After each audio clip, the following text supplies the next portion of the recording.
ఓం శ్రీ గురుభ్యో నమః. ఓం గం గణపతయే నమః. ఐం సరస్వత్యై నమః. ఓం శ్రీమాత్రే నమః. ఓం త్రయంబకం యజామహే సుగంధిం పుష్టివర్ధనం ఉర్వారుకమివ బంధనాత్ మృత్యోర్ముక్షేయమామృతాత్. ఓం నీలాంజన సమాభాసం రవిపుత్రం యమాగ్రజం ఛాయామార్తాండ సంభూతం తం నమామి శనైశ్చరం. ఓం శనైశ్చరాయ నమః. మనకి ఈ సంవత్సరం 2025 సంవత్సరంలో మార్చి 30వ తేదీ చాలా విశేషప్రదమైనటువంటిది. ఎందుకంటే ఈ యొక్క రోజున మనకి ఉగాది కావటం, అర్ధరాత్రి మనకి 6 గ్రహాలు మీనరాశిలో సంచరిస్తూ షష్టగ్రహ కూటమి, ఆ తదుపరి పంచగ్రహ కూటమిగా మానవుల మీద, దేశం మీద, ప్రపంచం మీద ప్రకృతితో అనుసంధానం చెందినటువంటి గ్రహాల యొక్క వీక్షణలు ప్రకృతి మీద తన యొక్క ప్రకోపాలని చూపిస్తూ వైవిధ్యకరమైనటువంటి ఎన్నో రకాల ఫలితాలని మన మీద చూపెట్టబోయేటటువంటి సమయం చాలా తొందరగా ఆసనమైంది. అందులో ముఖ్యంగా మనం కర్మకి కారకుడైనటువంటి శని భగవానుడు అందులో చాలా పెద్ద హీరో పాత్ర వహిస్తున్నాడు. ఇప్పటి వరకు దాదాపుగా ఒక 6 సంవత్సరాల నుండి కూడా తన యొక్క స్వక్షేత్రాలైనటువంటి మకర రాశి మరియు కుంభరాశిలో ఎన్నో విధాలైనటువంటి నక్షత్రాలతో అనుసంధానమై తన యొక్క స్వక్షేత్రము, మూలత్రికోణము అయినటువంటి తన యొక్క సొంత ఇళ్లల్లో ఆయన ప్రయాణం చేస్తూ ఎంతోమందిని ఎన్నో రకాలుగా కాపాడుతూ, సరే ఎవరైతే పూర్వజన్మ కర్మాల్ని అనుభవించాలో ఆ కర్మలని అనుభవింపజేస్తూ ఆ శనీశ్వరుడు తన యొక్క మంచితనాన్ని అట్లాగే తన యొక్క ఇబ్బందుల్ని కూడా కలుగజేశాడు. మరి ఈ యొక్క మార్చి 30వ తేదీన శని భగవానుడు మీనరాశిలో సంచరించటం వలన మేషరాశి నుంచి మీనరాశి వారి వరకు ఆ యొక్క శని సంచారం వలన కలిగేటటువంటి ఏలినాడి శని ప్రభావాలు, అష్టమ శనిగ్రహ ప్రభావము, అర్ధాష్టమ శనిగ్రహ ప్రభావాలు ఏ విధంగా ఉంటాయో మరి మనం తెలుసుకుందాం. ముఖ్యంగా శని భగవానుడి గురించి మాట్లాడాలంటే చాలా ధైర్యం ఉండాలి, ఓపిక ఉండాలి, సహనం ఉండాలి.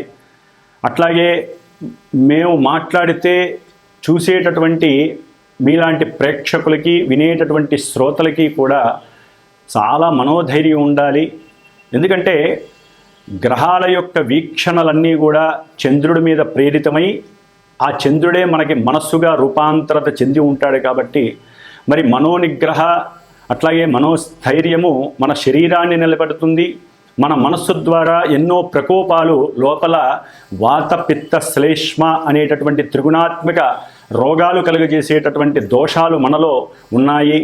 అట్లాగే మనసుతోనే కామక్రోధ లోభ మోహ మదమాత్సర్యాలనేటటువంటి అరిషడ్వర్గాలన్నీ కూడా ఆ మనసు చుట్టూ ఆవాహితమై పరిభ్రమిస్తూ ఉంటాయి. కాబట్టి మరి వాటన్నిటినీ కూడా మనసు అనేటటువంటి ఆయుధాన్ని ఉపయోగించి మనము మన యొక్క పంచేంద్రియాలని కూడా నిగ్రహించుకుంటూ మరి ఈ శని భగవానుడి వలన కలిగేటటువంటి ఇబ్బందులు, కష్టాలు, నష్టాలు తట్టుకుంటూ జీవితంలో ఎవరైనా సరే దీర్ఘాయుష్యవంతులుగా, సంపూర్ణ ఆరోగ్యవంతులుగా ఉండాలనే కోరుకుంటాం. మరి ఈయన ఆయుకారకుడు, ఆయువుని ఇచ్చేవాడు ఈయనే. అట్లాగే ఉచ్ఛ్వాస నిశ్వాసాలకి అంటే మనం నిత్యము కూడా ఎన్నో లక్షల సార్లు మన యొక్క నాసికా రంధ్రాలతో ఈ యొక్క వాయువుని లోపలికి ఆక్సిజన్ ద్వారా పంపించి బయటికి కార్బన్ డైఆక్సైడ్ ద్వారా మనం వదులుతూ ఉంటాం. మరి కార్బన్ డైఆక్సైడ్ శని భగవానుడు క్లీన్ చేస్తేనే మనకు ఉన్నటువంటి లోపల చెడు బయటికి వెళ్ళిపోతూ ఉంటుంది. కాబట్టి ఆక్సిజన్ ఒకటే కాదు, కార్బన్ డైఆక్సైడ్ కూడా మన యొక్క ఉచ్ఛ్వాస నిశ్వాసాలు మన ప్రాణం నిలబడటంలో సరి సమానమైనటువంటి తూకం కలిగి ఉంటుంది. కాబట్టి ఆ మహానుభావుడైనటువంటి శనీశ్వరుడు కలుగజేసే ఇబ్బందుల కన్నా ఆయన మన యొక్క దేహాన్ని నిలుపుతాడు. మన యొక్క మనస్సుకి ఏకాగ్రతని, సరైనటువంటి ప్రణాళికలు ఏ సమయంలో ఏ నిర్దేశితంలో ఏ పని చేయాలి అనేటటువంటి దాన్ని ఒక క్రమశిక్షణాబద్ధంగా క్రమబద్ధంగా వాటిల్ని రూపాంతరత చేసుకుంటే, అట్లాగే ఎవరితోనైనా మాట్లాడాలన్నా మనకున్నటువంటి ద్వాదశ రాశులు ద్వాదశ భావాలుగా ఎన్నో భావాలని మన మీద ప్రభావితం చేస్తూ ఉంటాయి. ప్రతి మనిషికి చిన్న లేదు పెద్ద లేదు. మరి ఈ యొక్క మానసిక చర్యలన్నీ కూడా ఆ శని భగవానుడి యొక్క అనుగ్రహం చేత మాత్రమే ఓర్పుని, సహనాన్ని, దయా దాక్షణ్యాలని, అట్లాగే అవతల వ్యక్తులతో మాట్లాడే స్వభావ లక్షణాలని బట్టి మనకి లాభాలు కలుగుతూ ఉంటాయి, ఆయువు పెరుగుతూ ఉంటుంది. ముందు ముఖ్యంగా ఈ శనిచరుడు మనసు మీద ప్రభావితం చేస్తూ ఉంటాడు. అంటే తను ఉన్నటువంటి నక్షత్రాల పరంగా ఎప్పుడూ కూడా ఏ గ్రహమైనా సరే తనంతట తాను ఏ రకమైనటువంటి ఫలితాలను ఇవ్వజాలదు అని శాస్త్ర ప్రమాణం. ముఖ్యంగా శని మహానుభావుడు మరి మీనరాశిలో పూర్వాభాద్ర నక్షత్రం 4వ పాదంలో ఈ యొక్క మార్చి 30వ తేదీ నుండి తన యొక్క చారణ సలుపుతూ మరి అందులో ఏప్రిల్ 27వ తారీఖు వరకు కూడా అదే నక్షత్రంలో తన యొక్క ప్రభావాన్ని చూపిస్తూ ఉంటాడు. ఆ తదుపరి ఈ శని భగవానుడు జూలై 13వ తేదీన శని భగవానుడు తన యొక్క సొంత నక్షత్రమైనటువంటి ఉత్తరాభాద్ర నక్షత్రంలో ప్రవేశించి ఆ తదుపరి అక్టోబర్ 5వ తేదీన మీనరాశిలోనే పూర్వాభాద్ర నక్షత్రంలో వక్రగతిని ఆల్రెడీ శనీశ్వరుడు జూలైలో ప్రారంభం చేసి మళ్ళీ నక్షత్రపరంగా అక్టోబర్ 5వ తేదీన పూర్వాభాద్ర నక్షత్రంలో వక్రగతిని పొందుతాడు. మరి ఈయన మీనరాశిలో మరి రుజుమార్గం అంటే స్ట్రైట్ వేలో ఎప్పుడు వస్తాడంటే నవంబర్ 28 వరకు. మొత్తం మీద ఈ యొక్క శని భగవానుడు మీనరాశిలో ఉండటమే మన యొక్క కర్మలన్నీ నివృత్తి చేసేటటువంటి పరిస్థితి మనకు కలిగిస్తున్నాడు. పూర్వజన్మల్లో మిగిలి ఉన్నటువంటి పుణ్యాన్ని ఈ జన్మలో మనము దేవతా ప్రతిష్టల ద్వారా కానీ లేకపోతే ఆయన జలరాశిలో ప్రవేశిస్తున్నాడు కాబట్టి నదులు, బావులు ఇలాంటివి తవ్వటం ద్వారా కానీ, నదుల యొక్క అనుసంధానం చేయటం ద్వారా కానీ, అంటే కొంతమంది కీర్తివంతులైనటువంటి ప్రజానాయకులు ఉంటారు, పెద్ద పెద్ద గొప్పవాళ్ళు, వాళ్ళు ఈ విధంగా నదులు, చెరువులు వీటిని గనక కాపాడినట్లయితే శని భగవానుడి యొక్క ఆగ్రహం బదులు అనుగ్రహం కలుగుతుంది. అట్లాగే ఈ శని భగవానుడు మీనరాశిలో ఈ నక్షత్రాలలో అంటే పూర్వాభాద్ర నక్షత్రం, ఉత్తరాభాద్ర నక్షత్రం, ఆ తదుపరి రేవతి నక్షత్రం 3 నక్షత్రాలలో పరిభ్రమించడం వలన రకరకాలైనటువంటి దివ్యకరమైనటువంటి శుభాలు అశుభాలు కలిగే పరిస్థితులు ఉంటాయి. అట్లాగే ఈ యొక్క శని భగవానుడు మరి 30వ తేదీన మనకి మీనరాశిలో ప్రభావితం అవటం ద్వారా ఏ రకమైనటువంటి ఏ రాశుల వారికి ఏ రకమైనటువంటి ప్రభావాల్ని సూచిస్తాడనేది తెలుసుకోవటం. అట్లాగే ఈ శని భగవానుడు ఇప్పటి వరకు 30వ తారీఖు వరకు కూడా కొన్ని రాశుల వారికి ఏలినాటి, అష్టమ, అర్ధాష్టమ శని రూపాలతో వారిని ఎన్నో రకాల ఇబ్బందులు, కొన్ని మంచి చేసినటువంటి పరిస్థితి. ఇప్పుడు ఆ ట్రాక్ అనేది మారుతోంది, అంటే మీనరాశిలోకి మారుతున్నాడు. అంటే కొన్ని రాశుల వారికి ఈ యొక్క ప్రభావాలు తగ్గి కర్మ ప్రారంధాల నుంచి నివృత్తి జరిగి మరికొన్ని రాశుల వారికి ఈ యొక్క శనిగ్రహ ప్రభావం చేత మనకి కర్మని అనుభవించేటటువంటి మంచి శుభకరమైనటువంటి పరిస్థితులు కనిపిస్తున్నాయి. ముఖ్యంగా పూర్వజన్మ కర్మస్థితుల్ని ఈ జన్మలో పరిపూర్ణంగా అనుభవింపజేసేటటువంటి వాడు శని మహానుభావుడు. మరి ఒక బంగారపు ముద్దని మనం గనక ఏ విధంగా అయితే పలు రకాల యాసిడ్స్లో ముంచి వాటిని బంగారపు ఆభరణంలా తయారు చేసి మనం ధరిస్తే ఎంత దగదగా మెరిసిపోతూ 10 మంది యొక్క ఆలోచనలు, వారి యొక్క దృష్టి మన మీద పడి మనల్ని మెచ్చుకుంటారో, ఆ విధంగా ఒక బంగారపు ఆభరణాన్ని 7.5-8 సంవత్సరాలు ఆయన ఈ మీనరాశిలో ఉండి కొంతమంది నక్షత్రాల వారికి, రాశుల వారికి ఆ బంగారపు ఆభరణం ఇచ్చేటటువంటి విలువైనటువంటి పరిస్థితిని ఈ శని భగవానుడు కలుగజేస్తున్నాడు. కాబట్టి ఆ రాశుల వారు తగినట్టుగా రెడీగా ఉండండి. ముఖ్యంగా ఆయన తయారు చేసేటప్పుడు ఎన్నో రకాలైనటువంటి శారీరకమైనటువంటి సమస్యలు, మానసికమైనటువంటి దుర్యోగాలు, అట్లాగే ఇంకా ఎన్నో రకాల ప్రమాదాలు, కష్టాలు అన్నీ ఇస్తూ ఉంటాడు. కాబట్టి ఈ 7.5 సంవత్సరాలు ఆయన ఒకే విధమైనటువంటి ప్రక్రియలు చేయడు. రెండున్నర సంవత్సరాలు ముందు వెనక మధ్యలో రకరకాలైనటువంటి పరిస్థితుల్ని మానవుల మీద ప్రభావితం చేస్తూ ఉంటాడు. కాబట్టి ఆయన్ని శనీశ్వరుని ఉపశమించడం కోసం ఆయన యొక్క శాంతి మంత్రాలని బ్రాహ్మణుల చేత ఆయనకి సంబంధించినటువంటి వేద మంత్రాలతో ఘోషని గనక మనం జలరూపకంగా జపాలు తర్పణాలు చేసి శనిగ్రహ హోమాలు చేసి అట్లయితే గనక ఆ శనీశ్వరుడు చేసేటటువంటి విన్యాసాలు మన మీద తగ్గి ఆయన యొక్క ప్రకోపాన్ని ఆగ్రహాన్ని మన మీద పడకుండా మన వరకు మనం అడ్డుదెర కట్టుకోవడానికి ఈ బ్రాహ్మణుల చేత చేయించేటటువంటి జప తపాలు దానాలు హోమాదులు కూడా చాలా చాలా పలు విధాలైనటువంటి పరిస్థితుల నుంచి మనకి ఇబ్బంది లేకుండా ఉపశమింపజేస్తాయి. కాబట్టి శని భగవానుడిని మార్చి నుంచి కొన్ని రాసుల వారు నక్షత్రాల వారు ఆరాధించుకోవడం ద్వారా చాలా విశేషమైన ఫలితం ఉంటుంది. ముఖ్యంగా శని భగవానుడు ఓన్లీ ఈ రాసుల వారికే కాదండి, మిగతా రాసుల వారికి ఆయన ఏ భావాల్లో అంటే ఏ భావాలలో ఉన్నా కూడా రకరకాలైనటువంటి సమస్యల్ని కలుగజేస్తాడు. ఆ భావాలకి సంబంధించినటువంటి ఆ నక్షత్రానికి సంబంధించినటువంటి మంచి స్థితిని అట్లాగే యుతిని కలుగజేసి ఎన్నో రకాల ఆపదల్ని కూడా పక్కకి నెట్టివేసే పరిస్థితి ఉంటుంది. అన్నిటికీ మూల మార్గం శని భగవానుడి యొక్క ఆరాధన. మరి ఈయన గురించి చెప్పుకుంటూ పోతే మనకి సమయం చాలా అయిపోతుంది. కాబట్టి మరి ఏ రాశుల వారికి ఈ సంవత్సరం మార్చి 30వ తేదీ నుండి మరి కొన్ని నెలలు కొన్ని సంవత్సరాలు ఈ యొక్క శని ప్రయాణంలో మనం ఏ విధంగా మరి జలరాశిలో ఉన్నాడు కాబట్టి సముద్రంలో పడవ ఎక్కి కూర్చున్న వాళ్ళకి తెలుస్తుంది ఆ విషయం. కాబట్టి ఎన్నో రకాలైనటువంటి మనకి ఆటుపోటులు కనిపిస్తూ ఉంటాయి. మరి ఆ సముద్రం కాబట్టి అలలు ఎగిసిపడుతూ మనం వాటిని ఎలా తప్పించుకోవాలో కూడా ఆ శని భగవంతుడు మనకి కలుగజేస్తాడు. అన్నిటికీ మూల మార్గం ధ్యానము. ఎందుకంటే మీనరాశి అనేటటువంటిది రాశులన్నిటిలో కూడా మోక్ష మార్గాన్ని చూపించేటటువంటి రాశి కాబట్టి మరి దీంట్లో కర్మకారకుడైనటువంటి శని భగవానుడు ప్రవేశించేటటువంటి ఈ సమయం అందరికీ కూడా అనుకూలమైనటువంటి సమయంగా భావించండి. ఎక్కడ భయపడకూడదు, ఎక్కడ అధైర్యపడకూడదు. ధైర్యంతో ఆయన్ని గనక మనం మానసికంగా ఆరాధిస్తే, హనుమంతుల వారిని పరమేశ్వరుణ్ణి గనక ఆరాధిస్తే మనకి శని యొక్క బాధలు లేకుండా తప్పించుకోవడానికి ఉత్తమమైనటువంటి మార్గాలు చాలా ఉన్నాయి. అవి పర్సనల్గా ఎవరైనా సరే వాళ్ళ యొక్క జాతకంలో ఉన్నటువంటి గ్రహస్థితిని బట్టి కూడా ఇప్పుడు ప్రజెంటు ఈ యొక్క గోచారంలో శని ఉన్నటువంటి నక్షత్రాలు శని ఉన్నటువంటి రాశులలో సమన్వయం చేసుకుంటూ చెప్పించుకున్నట్లయితే ఇప్పుడు అందరూ చెప్పేటటువంటి ఈ యొక్క శనిగ్రహ ఇబ్బందికరమైనటువంటి ఫలితాలు ఏమీ జరగవు. ఎందుకంటే వారికి నడిచే దశలు అంతర్దశలు వేరే ఉంటాయి, ఆ నక్షత్రాలు వేరే ఉంటాయి. కాబట్టి అందరికీ ఒకే రకంగా ఈ యొక్క ప్రభావాలు జరగవు.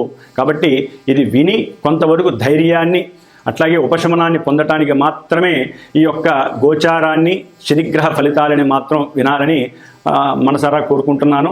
కాబట్టి ఇక మేషరాశి నుంచి మీనరాశి వారి వరకు ఈ యొక్క శనిగ్రహ ప్రభావం ఏ విధంగా ఉంటుందో తెలుసుకుందాం. మేషరాశి వారికి మార్చి 30వ తేదీ నుండి శని భగవానుడు మీనరాశిలో సంచారం వలన ఇప్పటి వరకు కూడా మరి మేషరాశి వారికి ఎన్నో విధాలైనటువంటి లాభాలు, ముఖ్యంగా రాజకీయ నాయకులకు కావచ్చు, పెద్ద పెద్ద పారిశ్రామికవేత్తలకు కావచ్చు, గనుల వ్యాపారం చేసే అంటే గనుల్లో బండరాళ్ళ వ్యాపారం, రంగురాళ్ళ వ్యాపారం ఇలాంటివి చేసే వాళ్ళకి కావచ్చు, అట్లాగే మిత్రుల వలన లాభపడిన వాళ్ళు ఉండొచ్చు, ఉద్యోగంలో ప్రమోషన్లు కూడా వచ్చిన వాళ్ళు ఉన్నారు. అంటే వాళ్ళ యొక్క కర్మని పరిపూర్ణంగా తృప్తికరంగా అనుభవించినటువంటి ఈ మేషరాశి వారికి ఈ మార్చి 30 నుండి కూడా కొన్ని ముందు వెళ్ళేటప్పుడు గుంతలు కనిపిస్తాయి. ఎన్నో రకాలైనటువంటి ఇబ్బందులు, అట్లాగే కష్ట నష్టాలు, ప్రమాదాలు, సమస్యలు, అంటే ఇవన్నీ కూడా అప్పుడప్పుడు మాత్రమే ఆ శని భగవానుడు ఉన్నటువంటి నక్షత్రాన్ని అనుసరించి ఆ యొక్క గ్రహం మన మీద ప్రభావాన్ని చూపిస్తూ ఉంటుంది. కాబట్టి ఈ మేషరాశి వారికి ఏలినాటి శని ప్రభావితం జరుగుతుంది అనేది ఖచ్చితంగా ఎంత నిజమో, ఆ యొక్క ప్రభావంలో మంచి జరుగుతుంది. పూర్వజన్మలో చేసుకున్న కర్మ ప్రారంధాలని అనుభవించేది కూడా మేషరాశి వారు మరి ఇప్పుడు ప్రారంభమవుతుంది. కాబట్టి మార్చి 30వ తేదీ నుండి మేషరాశి వారు శనిగ్రహ అనుగ్రహం కోసం దాదాపు ఒక 8 సంవత్సరాలు 8.5 సంవత్సరాలు పరితపిస్తూ ఉండాలి. ఇది ఒక శుభయోగంగా భావించాలి. అంటే ప్రతి మనిషి కూడా, ముఖ్యంగా మేషరాశి వారు ముక్తి మార్గం వైపు, మోక్ష మార్గం వైపు తమ యొక్క ప్రయాణాన్ని సాగించేటటువంటి అవకాశం ఇప్పుడు కలిగిందని సంతోషపడాలి అనేది నా అభిప్రాయం. ఎందుకంటే 12వ స్థానంలో శని భగవానుడు ఉండటం, అది మీనరాశి సమక్షేత్రం అవ్వటం, జలరాశి అవ్వటం వలన మేషరాశి వారికి ఆర్థికంగా, అంటే ఉద్యోగం, కర్మకారకత్వం వహించినటువంటి శని మరి దశమ భావానికి, అంటే కర్మభావానికి, లాభభావానికి కూడా ఆయనే అధిపతి అయ్యి వాళ్ళు అనుకున్నటువంటి కార్యక్రమాలు ఫెయిల్ అవ్వటం, అంటే వారికి కాస్త ఓపిక నశించటం, ఎన్నో రకాలైనటువంటి మానసిక చర్యల్లో వాళ్ళు కొంచెం ఇబ్బందిగా ఉండటం, ఒంటరితనాన్ని అనుభవించటం, పూర్వంలో అనుభవించినటువంటి సంతోషాలని ఒక్కొక్కసారి తలుచుకొని ఆనందపడుతూ ఉంటారు. అంతలోనే వెంటనే డిసప్పాయింట్మెంట్ అయ్యే పరిస్థితి కూడా ఉంటుంది. అట్లాగే వీరు ఆరోగ్య విషయంలో మేషరాశి వారు సాధ్యమైనంత వరకు జాగ్రత్త పడటం చాలా మంచిది. ఎందుకంటే ఈ యొక్క మీనరాశి అనేటటువంటిది అరికాళ్ళకి, పాదాలకి సంబంధించినటువంటి స్థానం కాబట్టి, మరి కాలపురుషాంగాలలో ఈ స్థానం, మరి కాళ్ళు ఉంటేనే కదా మనిషి శరీరం అంతా నిలబడేది. శరీరంలో కాళ్ళకి చాలా ప్రాధాన్యత ఉంది. మరి అందుకనే మనకి మోకాళ్ళ భాగం నుంచి కూడా మకరము, కుంభము, పిక్కలు, ఆ తర్వాత అరికాళ్ళు, ఈ మూడు కూడా శని భగవానుడు పరిపాలించే సమయం ఆసన్నమైంది. కాబట్టి పెద్దవాళ్ళు కావచ్చు, చిన్నవాళ్ళు కావచ్చు, ఎవరైనా సరే మెట్లు ఎక్కేటప్పుడు, కుర్చీల్లో కూర్చుండేటప్పుడు, లేకపోతే నడిచేటప్పుడు ఎన్నో ఎదురు దెబ్బలు తగలచ్చు, లేకపోతే ఎన్నో రకాలైనటువంటి పడేటటువంటి సందర్భాలు కలగచ్చు, ఇబ్బందులు కలగచ్చు. ట్రావెలింగ్, ముఖ్యంగా పడవ ప్రయాణాలు కానీ, సముద్రయానాలు చేసేటటువంటి వారు, లేకపోతే సముద్రం లోపల అంతర్భాగంగా ఉండేటటువంటి ఎన్నో ఖనిజాలను వెలికి తీసేటటువంటి వారు, అట్లాగే ఈ నదుల్లో, సముద్రాల్లో మత్స్య కార్మికులు ఉంటారు, అంటే చేపలు పట్టేవారు, వారు కానివ్వండి, వీళ్ళందరూ కొంత ఆచితూచి కొన్ని జాగ్రత్తలు తీసుకుంటూ వారు వెళ్తాం మంచిది. ముఖ్యంగా ప్రజెంటు ఈ మేషరాశి వారికి శని భగవానుడు మరి పూర్వభాద్ర నక్షత్రంలో దాదాపుగా ఏప్రిల్ వరకు ఉంటాడు, 27 వరకు. ఆ పూర్వభాద్ర నక్షత్ర పరంగా చూస్తే ఫారెన్ ఎక్స్చేంజ్లు, ఫారెన్కి సంబంధించినటువంటి లాభ నష్టాలు బేరీజ్ వేసేటటువంటి ఎన్నో కంపెనీలు, పెద్ద పెద్ద పారిశ్రామికవేత్తలు, లేకపోతే మఠాలు, ఆశ్రమాలకు సంబంధించినటువంటి వాటిల్లో పనిచేసేటటువంటి ఎంతోమంది ప్రొఫెషనల్స్, అంటే క్యాషియర్స్ కానివ్వండి, బ్యాంక్స్లో పనిచేసేటటువంటి వాళ్ళు కానివ్వండి, టీచరింగ్ అంటే స్కూళ్ళల్లో పనిచేసేటటువంటి టీచర్సు, ఉపాధ్యాయులు, హెడ్ మాస్టర్సు, అంటే వీళ్ళకి సంబంధించిన వాళ్ళందరూ కూడా జాగ్రత్తగా ఉండకపోతే మీ మీద ఎన్నో అపనిందలు, అవమానాలు, అనుమానాలు కలుగజేసేటటువంటి స్థితి ఈ శని భగవానుడు కలుగజేస్తాడు. వాళ్ళ యొక్క కర్మకి విఘాతాన్ని కలుగజేస్తూ ఉంటాడు. ఉన్నటువంటి వృత్తిలో, ఉద్యోగాలలో ఎన్నో సమస్యలు, అంటే ప్రమోషన్ వస్తుందనుకుంటే అది వేరే వాళ్ళకి తరలి వెళ్ళిపోవటం. మరి ఈ శని మేషరాశి వారికి 12వ రాశిలో ఉండి ద్వితీయ భావాన్ని కూడా చూస్తూ ఉంటాడు తృతీయ దృష్టితో. ధనపరంగా ఖర్చు అవ్వటం, కుటుంబంలో సమస్యలు రావటం. మరి ఈ యొక్క శని దృష్టి చాలా విశేషమైనటువంటిది, చాలా ఘోరమైనటువంటిది, క్రూరమైనటువంటిది, పాపత్వం చెందినటువంటిది. మరి ఈ యొక్క మేషరాశి వారికి శని యొక్క దృష్టి కన్యారాశి మీద పడటం ద్వారా ఆరోగ్యపరంగా ఎప్పుడూ హాస్పిటల్స్కి వెళ్ళటం, ఉన్నటువంటి రోగం అనేటటువంటిది ఏదైనా అనుభవిస్తే అది డెవలప్ అవుతూ ఉండటం, అంటే ఇంకొంచెం వృద్ధి చెంది అనవసరమైనటువంటి ఖర్చు అప్పు చేసి హాస్పిటల్స్కి పెట్టడం జరుగుతూ ఉంటుంది. కాబట్టి వీరు కొంత సమయమును ఉపయోగించి ఏదైనప్పటికీ కూడా కొంత ఆయుర్వేదాన్ని, హోమియోపతిని కనుక వీళ్ళు కనుక ఉపయోగిస్తే కనుక వారికి ఆ మందు ఉపయోగపడుతుంది. ఆర్థికంగా కొంత ఈ హాస్పిటల్స్, పెద్ద పెద్ద హాస్పిటల్కి వెళ్తే ఆర్థికంగా నష్టపోయే అవకాశం ఉంటుంది. కాబట్టి ఓపికగా ఉండండి. ఎక్కడ మేషరాశి వాళ్ళు భయపడటం మానేసి ఆ శని భగవానుడు గురించి నామస్మరణ చేయండి. అట్లాగే ఈ శని భగవానుడు తదుపరి ఇంకా నక్షత్రం, ఉత్తరాభాద్ర నక్షత్రం, రేవతి నక్షత్రాల్లో వచ్చినప్పుడు చాలా విశేషమైనటువంటి ఫలితాలు కలుగుతాయి, సమస్యలు కలుగుతాయి.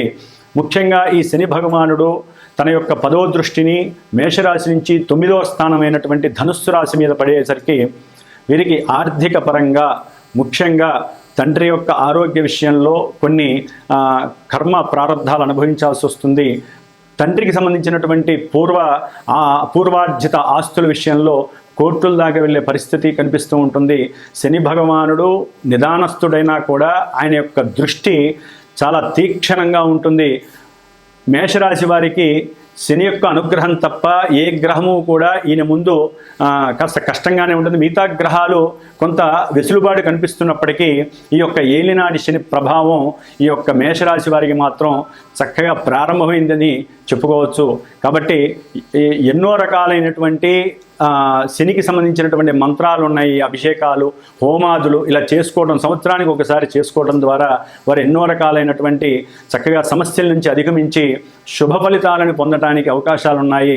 మరి ఈ మేషరాశి వారికి ఒకటే కాదు, ఎన్నో ఉంటాయి. వారి యొక్క జన్మజాతక రీత్యా కూడా తెలుసుకున్నట్లయితే కనుక ఒక్కోసారి పాజిటివ్ అయినవి నెగిటివ్ అవ్వచ్చు, నెగిటివ్ పాజిటివ్ అవ్వచ్చు. కాబట్టి జాగ్రత్తగా సమయం ఉన్నప్పుడు మాత్రమే మీరు ఏకాగ్రతతో పాటించండి.